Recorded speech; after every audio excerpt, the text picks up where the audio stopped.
To begin.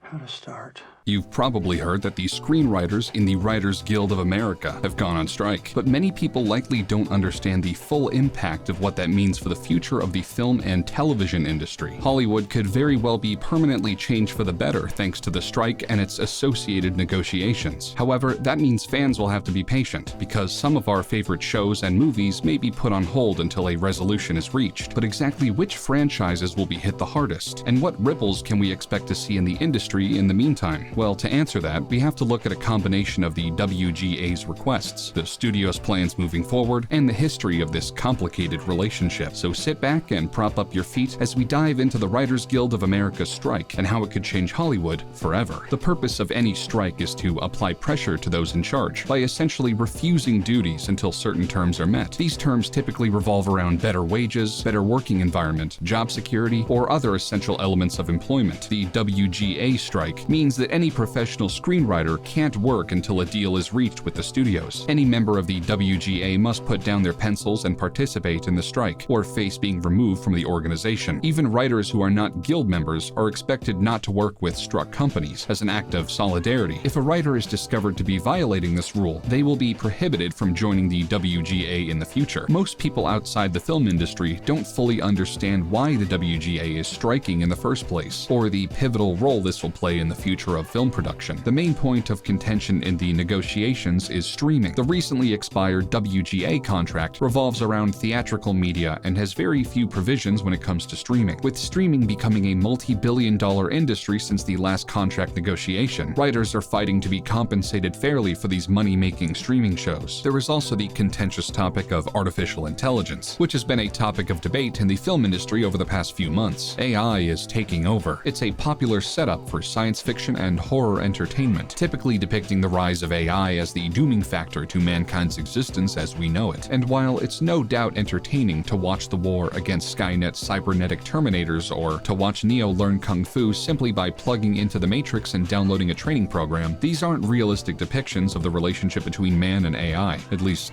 not yet. As AI continues to develop, fears have begun to arise among professional writers that they may lose their jobs to computers altogether. The WGA seeks provisions in their contract that protect their jobs against the imminent threat of AI. So what can't happen during the strike? Pretty much any duty that involves a writer, and having someone who isn't a writer complete that duty is generally frowned upon as well. There can be no new scripts created, no revisions of existing scripts, and even no new writers working on set to adjust lines on projects in production. This is a stage of the writing process that is often overlooked, but in nearly every scenario, there is a writer on set assisting with changes and rewrites throughout the filming process. So in many cases, not having that means a complete standstill on projects in production. One of the first casualties of the WGA strikes are the late-night talk shows. The Tonight Show, Jimmy Kimmel Live, and The Late Show. These shows are obviously written up to the wire, with the monologues and skits often revolving around the current political events of the day. They've been moved onto a schedule of reruns for now, and this really hurts Hollywood, because the late-night circuit is a hugely important part of the promotional tour. Similarly, variety shows like SNL and Last Week Tonight have gone on hiatus, and depending on how long the strike lasts, may end up having ended their seasons early. Like the late-night talk shows, these shows tend to be extremely topical, with their writing happening in the weeks and days leading up to the show's air date. The question that is on many people's minds is how Hollywood will be able to continue amid the writer's strike. Of course, there are thousands of other creatives in Hollywood whose jobs are affected if production has to come to a standstill. Thankfully, many other guilds, including SAG-AFTRA, have spoken up in support of the Writers Guild, knowing that without writers, there are no movies or television shows. You may have noticed in the news or on social media that numerous celebrities have spoken out, standing with the WGA in support of the strike. Some have simply voiced their support, while others have taken more substantial steps, like actually joining the writers on the front lines to picket, or delivering food to the picketers. The most obvious change that is made in the industry is an immediate shift towards non-scripted content. You'll see a lot more reality shows coming out in the next few months and years, as studios begin to rush production on more spin-offs and new ideas for dating shows, competition shows, shows, and the like. Although films that have already been written can continue with production, many choose to halt because of the restrictions that are placed on them by writers not being able to work. People who are multi-hyphenates, such as writers who are also directing the film or acting in the film, are able to continue their other duties, but cannot work in a writing capacity. In other words, writers are not able to make any changes to the script, even down to coming up with alternate takes. The most obvious examples of this can be seen in comedy films. You know how in some of your favorite comedy movies there are outtakes over the credits of actors telling different versions of the jokes in the film? We've seen it with movies like Talladega Nights, The Ballad of Ricky Bobby, and Step Brothers. Well, if that actor is a member of the WGA, they aren't allowed to do that under the conditions of the strike. They can only act in the script, performing the lines as written. No improvising at all. And that is huge, because the best comedic actors often improvise a large majority of their dialogue, working off of their co-stars to create absurdly funny scenes that could only be achieved in the moment. However, it isn't just comedy movies that are affected by these restrictions. Even if there's just an instance in which a single line needs to be rewritten, it can't be done by a writer. For example, in the Star Trek film released in 2009, director J.J. Abrams and producer Damien Lindelof were not credited as writers on the film, but as WGA members, they still weren't allowed to make changes to the script. The result was that they weren't able to take advantage of the many ideas they came up with on set. The James Bond film Quantum of Solace had a very different story. The draft of the second film, in which Daniel Craig was set to play the iconic spy, was submitted a mere 2 hours before the strike began. That means no revisions or changes were allowed to be made by a writer, and according to the film's director, Mark Forster, it was only the bare bones of a script. Forster and Craig, not being members of the WGA, tried their best to fill in the gaps, but were unsatisfied with the end result. Other films also rushed into production with only a vague outline of a script. Many action blockbusters at the time decided to continue production because of tight timelines and the belief that the action sequences would carry the film where the story was lacking. Unfortunately, we all know how this worked out, with numerous terrible studio films coming out in the 2009 to 2010 period. One of the most egregious examples of a film that was rushed into production too quickly due to the WGA strike in 2007 was Michael Bay's Transformers sequel, Revenge of the Fallen. The first Transformers was fun and, surprisingly, mostly acclaimed from a critical standpoint, with a 61 on Metacritic and a 58% critic score on Rotten Tomatoes. Revenge of the Fallen fared much worse, with a 35 on Metacritic and a 20% on Rotten Tomatoes. Much of the criticism was aimed at the script, which was panned for being too simplistic. The longer the strike goes on, the more likely studios are to resort to unorthodox means to keep production running. The 2007 to 2008 strike went on for 4 months. To fill the gaps created by not being able to work on new material, studios looked into their archives and brushed the dust off of scripts that were finished and sitting in purgatory. Of course, there was a reason that many of these scripts were sitting on the shelf. They weren't especially good. One of the most notorious examples of a film that exists thanks to the WGA strike is Dragon Ball Evolution. Although these claims are mostly speculation, many say that powers that be at 20th Century Fox had a gap in their production schedule, and they were looking for a completed script, any completed script. The result was this critical and commercial bomb being birthed into existence. Even though the strike has only been going on for a few weeks, we've already seen it begin to affect production on numerous high-profile films and shows. Even though the main holdout is rumored to be the streaming giant Netflix, no one is immune from the effects of the strike, and everything from theatrical to television to streaming has seen a ripple effect. And the longer this strike goes without a resolution, the more we will feel these effects in the coming years. The WGA strike has already affected production on many of our favorite movies and shows. One of the first productions announced to be delayed due to the WGA strike was Marvel's production of the new Blade film. The production was scheduled to begin in June in Atlanta, but the script reportedly was not in a complete state and would have required rewrites on set, neither of which is allowed under the conditions of the strike. Another MCU project affected by the strike is Daredevil Born Again, the Disney Plus follow-up to the fan-favorite series once streaming on Netflix. Although the scripts were finished and the show was already in production, the WGA had a picket line on the set, and members of other production guilds, including the Teamsters and IATSE, refused to cross the line as a show of solidarity with the writers. As the supposed main holdout, Netflix is also feeling the pain of production slowdowns and stoppages. The streamer's flagship show, Stranger Things, has stopped production. In an announcement they made on Twitter, the show's creators and producers, the Duffer Brothers, stated that, quote, "Writing does not stop when filming begins," and that they would continue shooting when the strike reached a resolution. Another fan-favorite Netflix show has also halted production, the Karate Kid follow-up Cobra Kai. Work was still being done in the writer's room and on set until the strike began, at which point production had to stop because the writers were no longer allowed to work. Like Stranger Things, fans may have to wait a bit longer to see the new season of Cobra Kai than they thought. The popular Showtime crime series Yellow Jackets had only just started its writer's room when the strike began. The writers on the show were able to do one day of work before having to put their pencils down. In the long term, this likely means the third season of the show will be delayed, as it will take even longer to write the series than anticipated. Another part of the strike is that WGA members can't work with studios to promote their projects. After all, the nature of the strike is that studios are not willing to partner with writers as they should. So why would writers continue to partner with studios to promote projects? Heading into Emmy season, this is particularly concerning for studios who need their writers to promote their projects for awards attention. So how will the studios be able to come to a resolution? The long and short of it is that studios must agree to a new contract that pays writers more, has better terms for films and series created for streaming, and addresses the factor of artificial intelligence. Until the studios are willing to be more fair to writers in this regard, the strike will continue, with some experts saying it will last well into the summer. But what do you think about the Writers Guild of America's strike? Do you think the studio should give them what they're asking for? Let us know in the comments, and be sure to like and subscribe. We'll see you next time. And if you like the work FandomWire is doing, be sure to visit our affiliate link at Humble, where you can purchase and play games for a great low price while supporting us and allowing us to make more quality content like this. Until next time, thanks for watching.